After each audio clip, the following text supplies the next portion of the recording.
FOX10 Storm Ready 2025, sponsored by Greer's Markets, Baldwin Heating, Cooling, Plumbing, and Electrical, and Apex Roofing and Restoration. Welcome into the special edition of Fox 10 News, Storm Ready 2025. In the next hour, we'll cover essential topics that will help keep you and your family safe this hurricane season. Know that you can trust the FOX10 STORMtracker team to provide accurate tropical weather updates every day and for every storm. One of the biggest questions that most people ask is, how active will the hurricane season be this year? Meteorologist Matt Barentine takes an in-depth look at the season ahead. Every year, forecasters take a stab at predicting what the season will bring. Accuracy with seasonal predictions can be hit or miss, but they provide a pool of data that can help direct research in the years to come. So where do forecasters generally start at? We generally start with looking at what's called the ENSO pattern, El Nino La Nina pattern. When we're in an El Nino year, water temperatures here in the Pacific are warmer. That tends to create higher wind shear and fewer storms across the tropical Atlantic. The flip side of that coin is a La Nina year, when the waters cool off in the Pacific. That generally creates lower wind shear of the tropical Atlantic, and we would see more storms. So which side of the coin are we on this year? Neither. It is a neutral pattern this year. So this, one of our biggest ones, is kind of a wash. So what else can we look at for forecasting? Well, we can look at the sea surface temperatures across the MDR, the main development region in the Atlantic. A little bit above normal, but just a little bit, and less than what it was last year at this time. So let's go closer in to the Caribbean and into the Gulf. Once again, slightly above average and generally consistent with what we'd see with a somewhat active hurricane season. Also, we are going to be keeping an eye not just how many would form, but where they'll end up going. And we're keeping an eye on the models. Some of the models pushing the Bermuda High, which is a big steering factor in the atmosphere, a little bit more to the west. That would steer more storms to the west. Of course, this is all based on modeling, and this certainly could change, and that high could move back off to the east. So what are we looking at with the actual numbers? These come from NOAA and Colorado State, and basically they're calling for a slightly above average year. 14 would be average. Colorado State has 17 named storms. NOAA has a range of 13 to 19, and the hurricanes and the major hurricanes slightly above average is what most of the forecasters are calling for.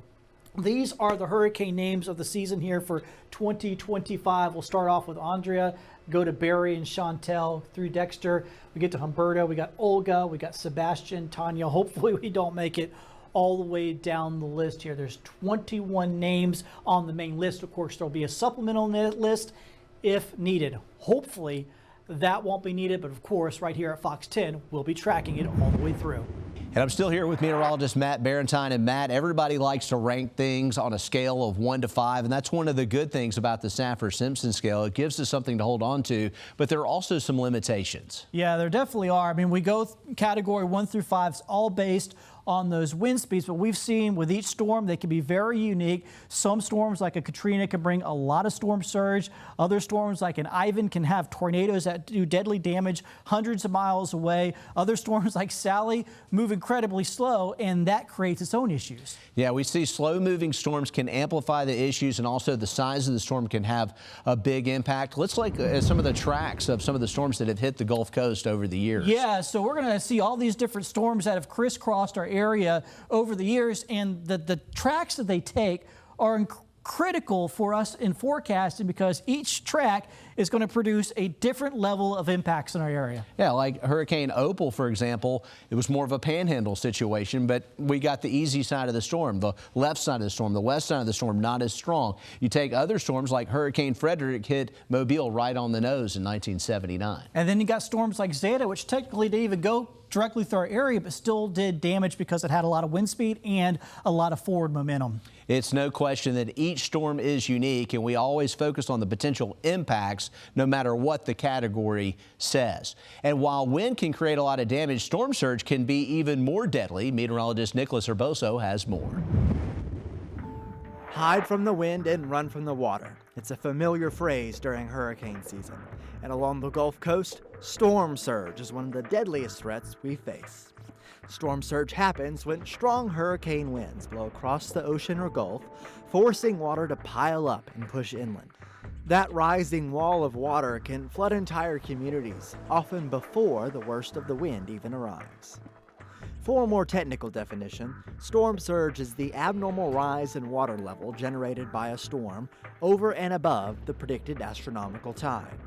You may also hear the term storm tide. That's the tide plus the surge. But when we talk about storm surge forecasts, we keep it simple. What we're really showing you is storm surge inundation. That's how high the water could rise above normally dry ground, whether it's at the coast or a mile inland. Some areas are more vulnerable than others. The shape of the coastline matters. Concave curves like bays or sounds can funnel water and increase surge, and the shape of the seafloor is a big factor too. Here along our Gulf Coast, the seafloor does not drop off quickly. It gently slopes out for miles like an underwater ramp. That shallow shelf allows water to pile up easier and push farther inland. Watch what happens when we simulate hurricane winds pushing water inland. It'll flood the buildings and pool up here. Also, the gradual slope of sand that I have in this box will make it easier for the water to push inland.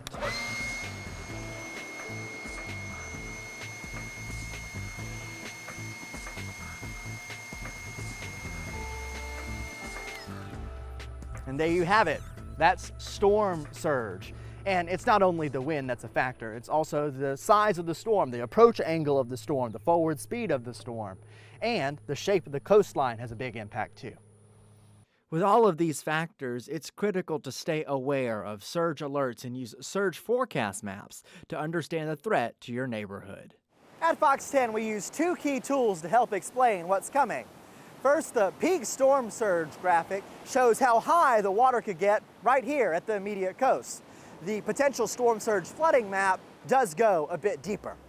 That potential storm surge flooding map shows how far inland the water could travel and how high it could get above ground. These tools help you prepare long before the water rises, because when it comes to storm surge, knowing what's coming can save your life. In Gulf Shores, Nicholas Herboso, Fox 10 News. Thanks, Nicholas. Now, imagine that a major hurricane is heading right towards our part of the Gulf Coast. What would the potential impacts be where you live? Here's a great way to plan ahead. Storm surge is not just a beachfront problem. The risk can extend many miles inland from the actual coast. Most evacuation orders are issued based on the potential of storm surge flooding. We can analyze that potential threat well in advance. The size of the wind field, the strength of the system, the forecast track, and elevation are all key components that determine the threat. The National Hurricane Center National Surge Interactive Map does a great job of simulating what it would look like if a major hurricane were to strike our area. A Category 3 simulation for places like Mobile does bring water into downtown Mobile, almost all the way to Broad Street. Other areas further to the north off of 3 Mile Creek and around Dog River would be impacted. But if we ramp it up to Category 5 storm, the water could extend past Broad Street and also way up DIP, even into parts of Midtown. And you can check out this map to see how your neighborhood stacks up with the potential of surge. In South Baldwin County, very vulnerable all along Fort Morgan Road. Most of Gulf Shores, including the intercoastal and further to the north off of Pirates Cove and Perdido Bay and even around Magnolia Springs and Fish River. In Pensacola, the heart of Pensacola, I-10 and I-110 may be okay, but you get down close to the waterfront, all bets are off, and we could see inundation of all of Santa Rosa Island and Garcon Point. As you can see, the surge would be spreading well inland. Next on Storm Ready 2025. Do you know the difference between a watch and a warning? We'll help you to better understand these important alerts. Plus, when a major hurricane threatens, many residents will be forced to evacuate. We'll have some important tips on how to navigate the stressful situation coming up right after this. You're watching Fox 10 Storm Ready 2025, sponsored by Greer's Markets, Baldwin Cooling, Heating, Plumbing, and Electrical, and Apex Roofing and Restoration. Tell me that part of our house is on the back side of that road there. I haven't been back there. I think the reason why it was so bad after Frederick is because of the bridge. They couldn't get over here. The power companies couldn't get over here.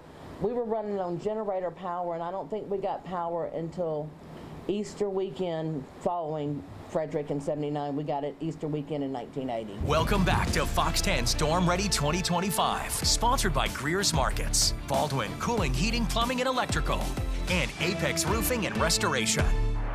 Thank you for staying with us on Fox 10 Storm Ready 2025. The National Hurricane Center issues several types of alerts ahead of storms. Here's meteorologist Hannah Fink with an explanation on what those alerts mean.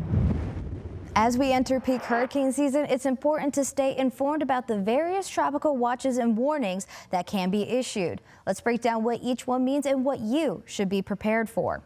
Now, the key difference to remember, a watch means conditions are possible, while a warning means that they are expected. But in either case, it's important to stay alert and listen for guidance from local and state officials, especially when it comes to evacuation or other safety instructions.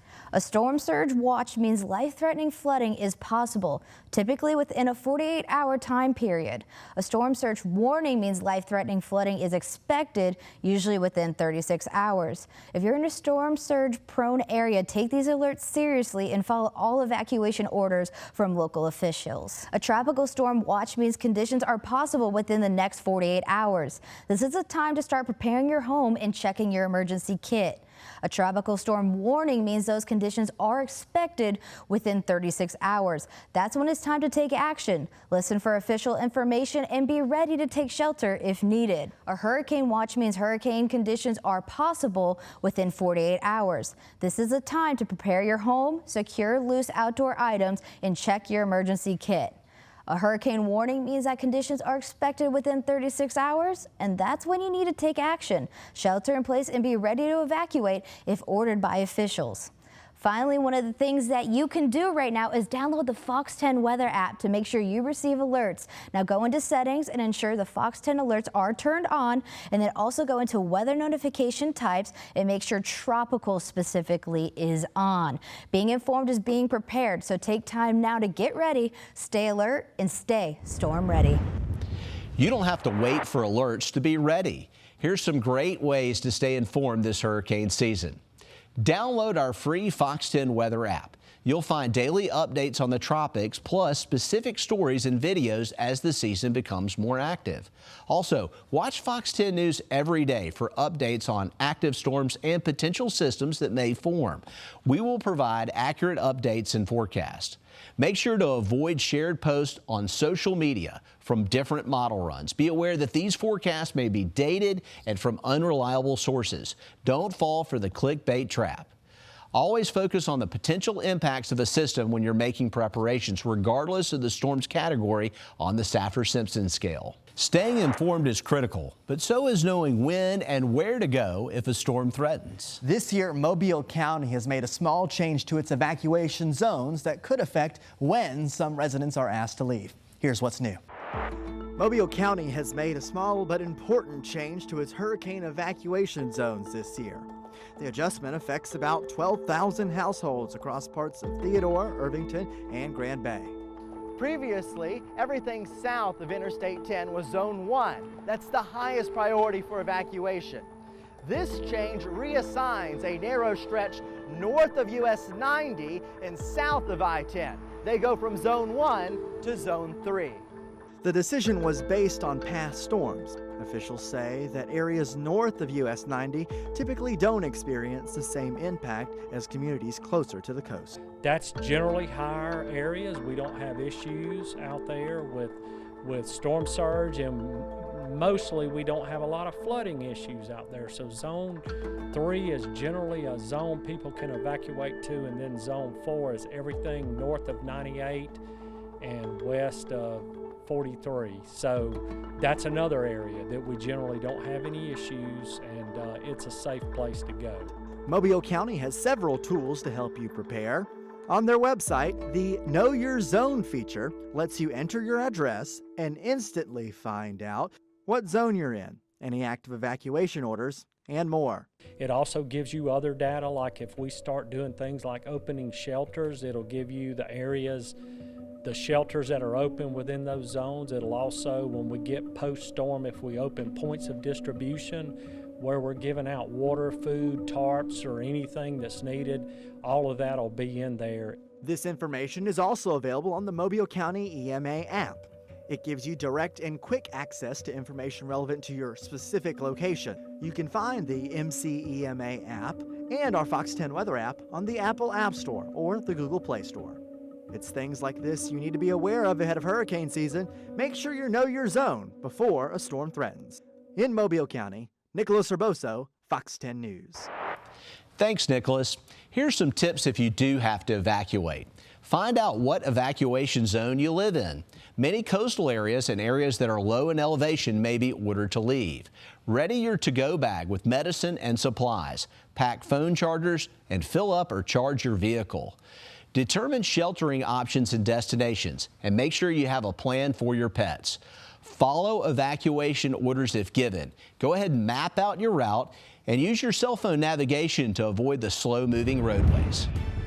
Coming up, Fox 10 is here to help you get prepared for the next storm. We'll have some tips on getting your home ready and how to gather up items for your hurricane supply kit. Also, is your insurance coverage adequate?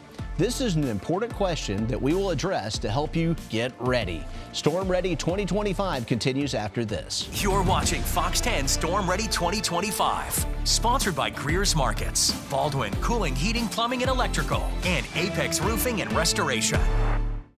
Welcome back to Fox 10 Storm Ready 2025, sponsored by Greer's Markets, Baldwin Cooling, Heating, Plumbing, and Electrical, and Apex Roofing and Restoration. And this is what storm surge is. I'm in downtown Pensacola on Palafox Street at 3:10 on Thursday morning. We'll just dig out and rebuild, and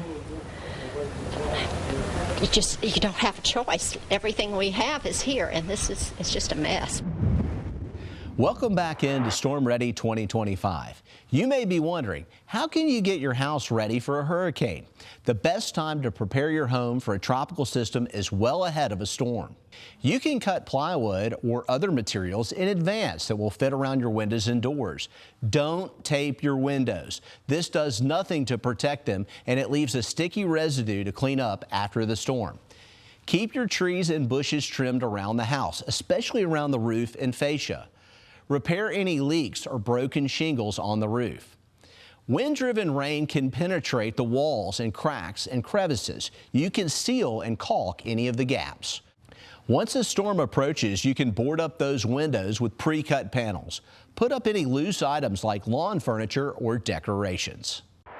Another important way to be prepared is to make sure you have what you need at home. Meteorologist Jennifer Lambers has more on what you should include in your hurricane kit. At the start of hurricane season, we always remind you to have your hurricane preparedness kit ready, but what exactly should go in it? Being prepared not only gives you peace of mind, but it also helps protect your home and your family when a storm is on the way. You can get started right now with just a few supplies and an empty box. Now, that first big item that you want to make sure that you have is water. Bottled waters, big jugs, just some things to keep in mind. Keep yourself hydrated and your family, especially as you go along. Just go pick up one big case and keep it handy for the season. Now, the next item that you want to have is a weather radio. That way you're staying up to date with any of those watches or warnings that are issued, especially if you lose any of that power. Flashlight, multiple of these would be a great option, especially some of those lanterns. But don't forget extra batteries. Now, you want to have some variety here with what you do choose. A first aid kit, double check to make sure nothing in there is expired, but also make sure that you have some of that non-prescription medication ready to go. Candles, a lot of them. I made this mistake for my first big hurricane. Make sure you're not burning those nice, expensive scented ones. Just go by the dollar store and pick up a few of those tea lights. Now, also you want to make sure that you have some matches and some lighters, a pair of scissors, just in case, and also some wet wipes. These could be baby wipes, this could be disinfectant wipes, just a few different options on hand. A can opener, again, one just to have just in case. A cell phone charger, double check that this works for your entire household's phones, and especially if you do upgrade your phone, make sure it still works and that it is up to date. Important documents, you want to have all of that essential insurance information, some phone numbers for family, friends. Just make sure you have extra copies ready to go. A whistle is a great thing to keep in mind, a fire extinguisher, and also some garbage bags. Now, when our area is in the cone, it's time to take action. Adding a few last-minute essentials to the kit puts control back in your hands. And a well-stocked kit means that you're ready to act, not scramble when a storm is on the way. It's a small effort that can make a big difference. Some of these items to add closer to a potential storm, starting off with some non-perishable food. Think of the canned goods, something that you can eat without having to quite microwave anything or need some of that electricity. You could get creative with some of the ways to just warm up some of those items, but things that are just shelf stable that you can eat right away, those are going to be some great options. Prescription medication. Make sure you check in with your doctor or your prescriber in case a storm is on the horizon, just to see if you are able to get an extra dosage ahead of time. Cash, another big lesson that I learned after a storm moved through our area. Some areas were cash only in the wake of a storm, so you want to go ahead, have some extra just in case. Pillows and blanket, enough for everyone in the family to sleep on. Some books, games, crafts, things to not only keep yourself entertained, but the kiddos as well. Get creative with what you do pack there. Also, a change of clothes, enough for each person to have a change of clothes, plus also don't forget an extra pair of shoes. Power banks. Double check these are charged ahead of time, especially as that storm does approach closer. The more the merrier when it comes to those power banks. Toiletries. Now, if you get any of those little freebies from some hotels, you can go ahead, put it in your kit ahead of the season. But if you have some of those nicer items, go ahead, just make sure that you pack those closer towards an event. Baby and child items, really going to be dependent upon you. If your kids, babies, don't forget extra diapers, formula, bottles, any of those in case that is relevant. But also you got to remember your furry family too. Some pet items. Make sure you have some of those important documents. Could also include those vet records, but also make sure you have plenty of food, some leashes, some harnesses, and some water along with those food bowls for them as well. And just remember that as a storm does get closer, make sure to fill up your car's gas tank and any other gas canisters that you might have. Also, double check your propane tanks for some hot food. But having a hurricane kit ready gives you one less thing to worry about when a storm is approaching. It's a simple step that can help keep you and your family safe all season long. Making sure you have proper insurance is a big part of being ready. Here's meteorologist Jennifer Lamberts again with some important tips about your insurance policy. When it comes to hurricane season, peace of mind can hinge on the fine print in your insurance policy. But not all policies are created equal. And by the time a storm is brewing, it may be too late to make changes.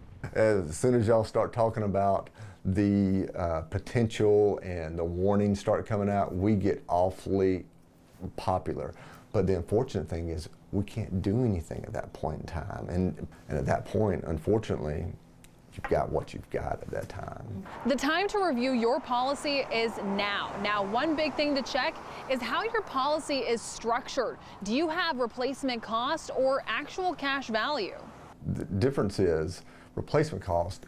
If the property is damaged, do you want to have funds to fully repair or replace the damaged property less your deductible versus an actual cash value policy? Typically, you're going to have less your deductible and you're not going to have the funds available. If your home has a mortgage, you may not have a choice. The majority of the homes out there that are insured have a mortgage on them, so they're going to have replacement cost loss basis on that home. But it's not just about the numbers, it's about the carrier behind the coverage. There is a big difference between admitted and non-admitted companies. An admitted carrier gives a consumer an additional layer of protection because an admitted carrier is regulated by the Department of Insurance. Fortified roofs aren't just a buzzword, they're built to meet standards that better withstand hurricane-force winds. They may cost more up front, but the savings and peace of mind could be worth it. Think of it as storm-proofing your insurance. For instance, my own personal home saved about $1,400 a year in premium having a new fortified roof put on it. Another thing you should look at is your deductible. So you could have a 2% hurricane deductible and then a separate wind and hail deductible that could be less than that.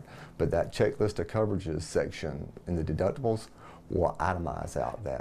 And when a storm does hit, make sure you're ready to move fast. It's a great idea to have your home insurance along with your policy number saved inside your phone's contacts. Take pictures, exterior and interior, of your property. to have a record of what was there. It just helps facilitate that claims process a little bit quicker. It is your responsibility to make repairs to the property to keep further damage from happening to the property. Just make sure you document. Take pictures, keep receipts. Insurance costs are rising, and for some families, it's pushing them to the edge. We would see premiums $3,000 a year, and the next year it's going to $12,000, $13,000. That's hard for people on limited budgets to really afford. And for those thinking of skipping coverage, think twice. I hope they find a way to sleep when the wind's blowing. When it comes to hurricane season, peace of mind can hinge on the fine print in your insurance policy. But not all policies are created equal, and by the time a storm is brewing, it may be too late to make changes. Up next, each tropical season, we rely on important missions of the hurricane hunters. Many of these flights originate locally at Keesler Air Force Base. We'll take you there. And we'll show you the forecast models for every system. So what models can you trust? We'll have more when Storm Ready 2025 continues. You're watching Fox 10 Storm Ready 2025, sponsored by Greer's Markets, Baldwin Cooling, Heating, Plumbing, and Electrical, and Apex Roofing and Restoration. My dad lost everything, my neighbors lost everything, and my house is the only thing standing. Devastation. I didn't think it would be this bad. 2 people I know died. I watched them. Welcome back to Fox 10 Storm Ready 2025, sponsored by Greer's Markets, Baldwin Cooling, Heating, Plumbing, and Electrical, and Apex Roofing and Restoration. You are watching Storm Ready 2025. As our coverage continues, the research missions by the hurricane hunters are critical. The data these flights provide helps us to make an accurate forecast for hurricanes and tropical storms. Meteorologist Hannah Fink has more. Most meteorologists are tracking hurricanes from the ground, but did you know there are some that fly directly into the storm? They are called the hurricane hunters. What started as a bet between 2 pilots during World War II has now become the most vital part in how we collect data during hurricane season.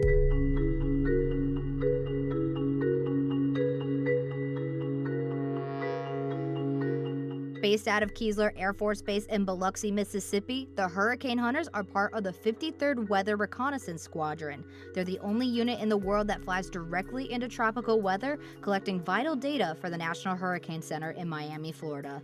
The team includes pilots, navigators, meteorologists, engineers, and technicians, all specially trained to fly into tropical storms and hurricanes. Their missions take them through storms across the Atlantic, the Caribbean, and the Gulf. This data enhances forecast models and allows us to issue more accurate warnings and advisories. In some cases, it can be the difference between a city evacuating or staying put, potentially saving lives and resources. Major Sean Cross, a hurricane hunter pilot, explains why these missions are essential. It's really important to do this mission and to get that education and outreach out there so people listen to when they make the evacuation calls. You don't want to ride it out. We can replace your house, we can rebuild that, but we can't replace a human life. Once airborne, they fly directly into the heart of the storm, often passing through the eye multiple times during a single mission. The aircraft is equipped with high-tech weather instruments that measure wind, pressure, and temperature. They send back real-time data to the National Hurricane Center, where it's used to improve forecast models and track the storm's intensity as well as its direction. It may sound routine, but there's nothing simple about flying into a hurricane. I'm a navigator, so as we're flying through the storm, the pilots oftentimes have their hands full keeping the aircraft in a good flying position, getting us where we need to go. So my job as the nav is to look at the radar and look for anything that's particularly hazardous as we fly through the storm environment. Give the feedback to the pilots where we need to go. Withy says that while technology has advanced over the years, the core of their mission remains unchanged. In the air, crews still rely heavily on onboard radar since they don't receive real-time updates. The process that has guided thousands of successful flights is largely the same. They can download some data to iPads to assist during flight, but navigating through hurricanes still means facing intense turbulence, blinding rain, and near zero visibility for up to 10 hours at a time. No matter what, the hurricane hunters are ready to fly no matter what the season may look like. For us, what we see is that there's a lot of things that go on that affect the intensity and the direction of storms as they're coming through, whether that be El Nino, La Nina, other high pressure and low pressure things. And that really is what seems to make the difference for us. No matter how unpredictable the season may be, the hurricane hunters are ready, collecting data, improving forecasts, and helping communities stay one step ahead of these storms.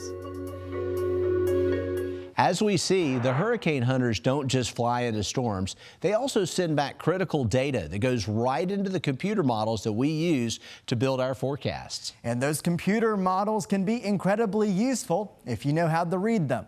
I take a deep dive into what models do, what they don't, and why social media has made them more confusing than ever. Forecast models are everywhere these days, in your feed, in your group chats, even from your neighbor who just saw a huge hurricane 12 days out. But here's the thing, not every map you see is a forecast, and not all models are created equal. Forecast models are powerful computer simulations. They take the current state of the atmosphere, temperature, wind, humidity, pressure, and solve complex equations to generate projections of how the weather could evolve in the coming days. So which models do we use most, and which ones can you actually trust? On the global scale, two major models lead the pack. The GFS, that's an American model, and the European model. They're used to track large-scale features like jet streams, frontal systems, and tropical systems.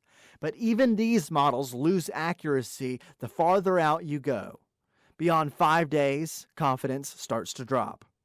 For more detailed near-term guidance, we use high-resolution models, called CAMs or convection-allowing models, like the HRRR. These are great for tracking small-scale features like thunderstorms and sea breezes.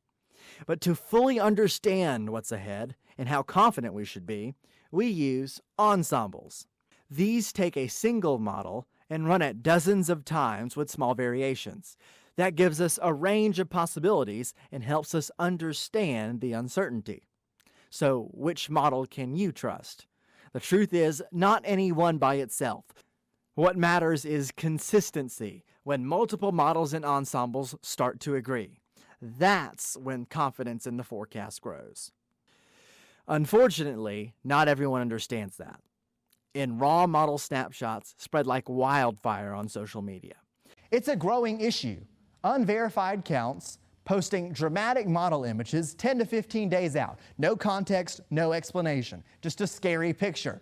These maps spark unnecessary buzz, worry, and even anxiety. They go viral. People tag their families, and yet most of the time, they're wrong. Some argue it's about transparency, a heads up, a just in case. But if it's rarely accurate, is it even helpful? These aren't forecasts, these are raw projections, and they can shift completely within hours. So what should you watch for? First, don't trust one single model run. Look for agreement and consistency in the models and ensembles. We focus on the overall pattern, not just a specific storm.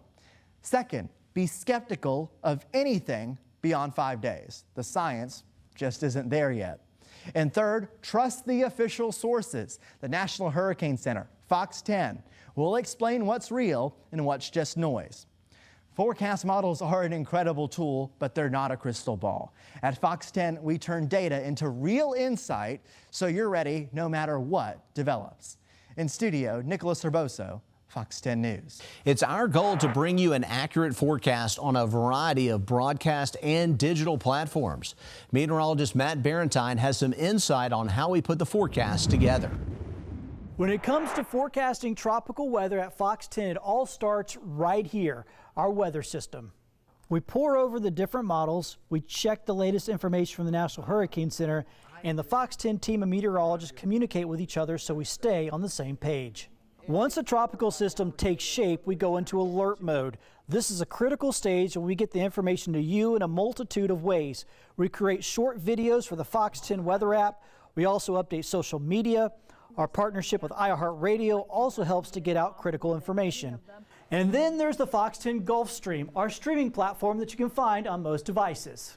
This allows for more in-depth updates and 24/7 information that you can check out at your convenience. All the computers are great, but we also have to get you out in the field to show you what's happening, and that's where the STORMtracker truck shines. This vehicle has been designed to take on rough weather and get our crews into the storm. It's loaded with equipment and can measure temperature, wind speed, wind direction. But the most important thing this vehicle does is simply showing you what the actual conditions are. That ground truth is critical for keeping our viewers informed. As we go through this hurricane season, rest assured that we'll always be working behind the scenes and in front of the cameras to keep you and your family safe. So count on Fox 10 and our experience as we go through this hurricane season. He was an icon here at Fox 10 for over 30 years. Coming up, we'll take a look at the life and career of Chief Meteorologist John Ed Thompson. Welcome back. The Gulf Coast lost a great one this year with the passing of longtime Chief Meteorologist John Ed Thompson. His legacy lives on in our hearts here at Fox 10 and for those of you in the community as well. Tell you what, John Ed, the weather is about the only thing that has been going pretty good, so I'm just going to step aside and let you It's been going good, Wayne, here on the coastline, but all over Alabama tonight. It's been raining quite heavily, also over into Georgia. For more than 30 years, John Ed Thompson was the face of weather forecasting on the Gulf Coast. The station would, in fact, only be off the air for some 3 minutes during the entire storm. During Hurricane Frederick in 1979, John Ed reported from our transmitter site in Baldwin County as the storm made a direct hit on South Alabama. Over the decades, the weather graphics and fashion changed, but John Ed never did. He always delivered the information that kept generations of viewers safe. Mine? Well, it was right here. It was built back in 1977. And he could speak firsthand about the damage a storm could leave behind. John Ed lived on Dolphin Island for years until Hurricane Katrina destroyed his home. Look at them jaguars, donking that brown ball. John Ed also loved music, writing and performing, and supporting others who did the same. He was a driving force behind the Frank Brown International Songwriters Festival in Gulf Shores and even wrote "Look at Them Jaguars" for the University of South Alabama. So what are you going to do? Maybe Destin, Pensacola Beach, Biloxi, Las Vegas. In 2009, John Ed decided it was time for a farewell forecast. People from across the Gulf Coast turned out to show their appreciation for all he meant to their communities.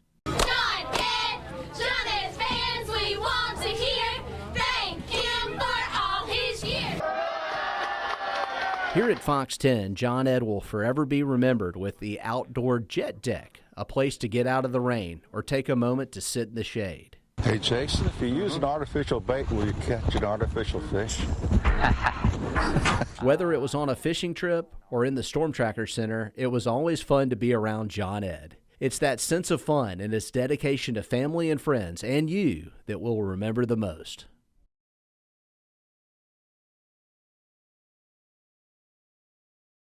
The whole place is shaking. I mean, it's moving 2 and 3 foot back and forth. We're hearing like tin being ripped off the roof. It was an unbelievable experience. I don't think I'll rely on staying, even if it's a Cat 1 in the future. Welcome back to Fox 10 Storm Ready 2025, sponsored by Greer's Markets, Baldwin Cooling, Heating, Plumbing, and Electrical, and Apex Roofing and Restoration. We're back here with more information on Storm Ready 2025. Hurricane Sally was one of the strongest storms in recent memory. The slow-moving hurricane had a big impact on Baldwin County. Meteorologist Nicholas Herboso has more. Hurricane Sally made landfall at 4:45 a.m. on September 16, 2020. It was a high-end Category 2 hurricane, landfall right here in Gulf Shores. Sally's trademark wasn't just wind, rain, or surge.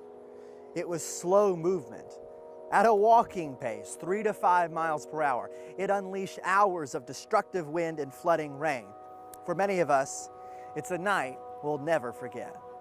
Sally began as Tropical Depression 19 near South Florida. After crossing the peninsula and entering the Gulf, it earned its name. From there, the forecast became anything but certain. Some models kept Sally weak, drifting west towards Louisiana.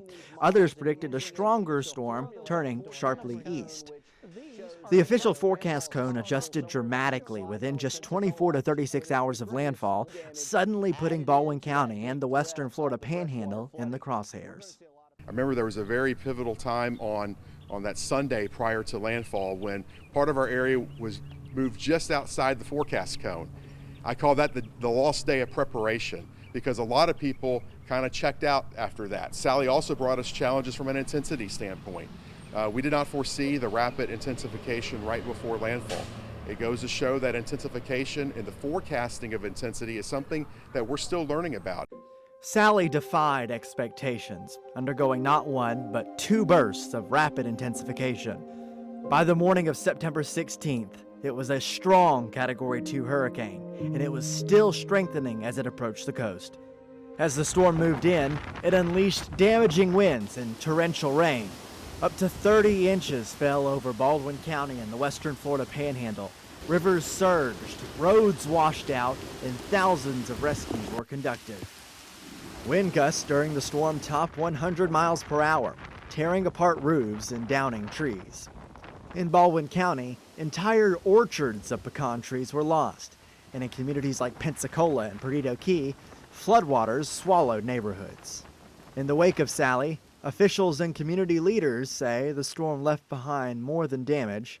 It left behind lessons. Well, Hurricane Sally, she taught us to plan for the unexpected, because, you know, as far as storms go, you know, categorically speaking, it wasn't supposed to be that strong of a storm, but it moved so slowly, it just really wreaked havoc. A lot of visitors stayed, but those visitors were not prepared. They didn't have the non-perishable food. They didn't understand that the power is going to go out. So it's very important that visitors, if they plan to stay, we obviously encourage them. It's probably best not to, but if they plan to stay, please understand what they need to do. So we always tell people to prepare for a category higher than what's forecast. That's building in a safety margin based on that uncertainty.